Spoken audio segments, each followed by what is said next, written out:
यस्तो क्वेशनमा हामी पहिला लेख्छौं 1 2 3 जुन कोड दिएको छ त्यसको अर्थ 1 2 3 यस्तो लेख्छौं 1 2 3 को मतलब के छ bright little boy in the same way हामीले लेख्छौं 145 लाई केले कोड गरिएको छ tall big boy र एउटा छ 637 को कोड छ beautiful little flower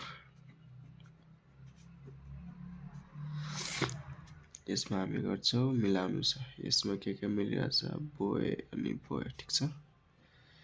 बोय लेखिदिन्छौं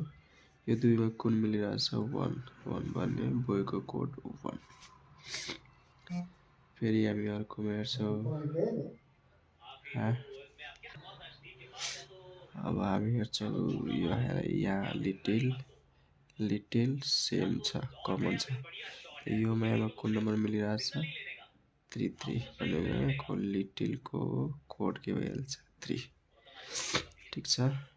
त्यहाँ एउटा मात्र बाँच्यो ब्राइट